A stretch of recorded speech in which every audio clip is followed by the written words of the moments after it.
Leo si hadithi ya mapenzi tu.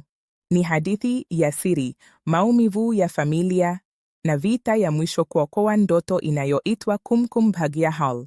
Baada ya kuondoka nyumbani kwa mama yake Sarla, Pragya alikutana na Bulbul nje ya nyumba.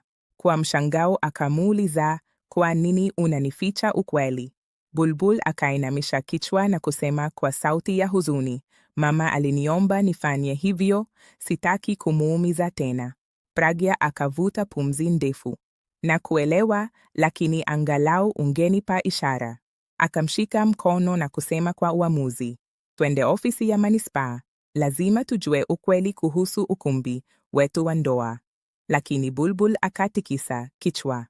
Hakuna haja, najua nani anafanya haya yote.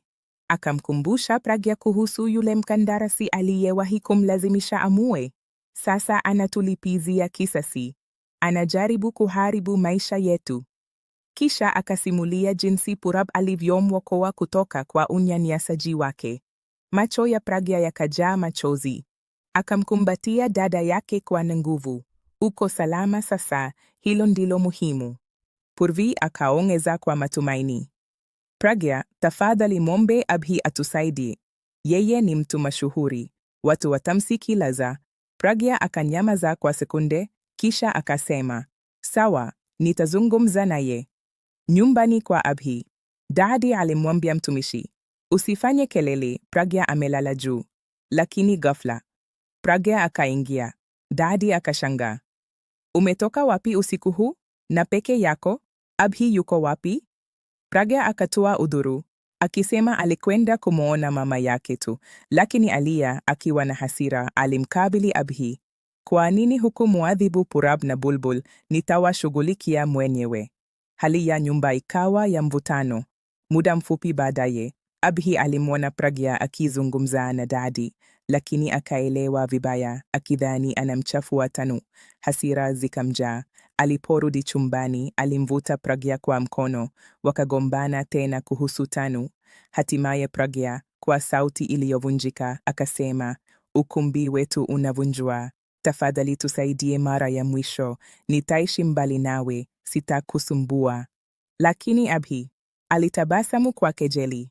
Akakataa. Familia yako ilimuumiza dada yangu, sitawasaidia.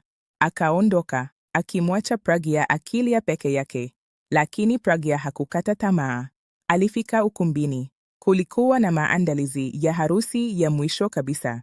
Akamuuliza Sarla, kwa nini hatupigani ukumbi? Sarla akasema kwa huzuni, tumepoteza matumaini.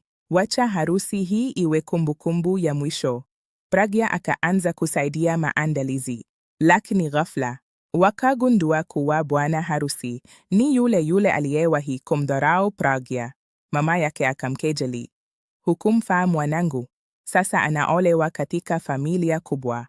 Maneno yale yakamuumiza sana. Kisha ikatangazwa kuwa mgeni maalum, mtu mashuhuri, anakuja. Pragya na Bulbul wakasimama mlangoni kumpokea, lakini walipoguka, moyo wa Pragya ukasimama. Mgeni huyo alikuwa Abhi. Macho yao yakakutana, upendo, hasira, maumivu, vyote kwa wakati mmoja. Na kabla hata hawajasalimiana, ugomvi ukaanza tena. Dadi akamwambia kwa matumaini, wewe ndiye tumaini letu la mwisho kwa ukumbi huu. Lakini Abhi akajibu kwa baridi, siwezi kusaidia chochote.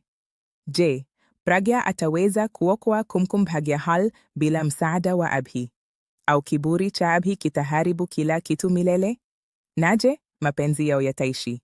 Au yataanguka pamoja na ukumbi huo? Usikose sehemu ijayo, kwa sababu hadithi ndio inaanza kuwa kali zaidi.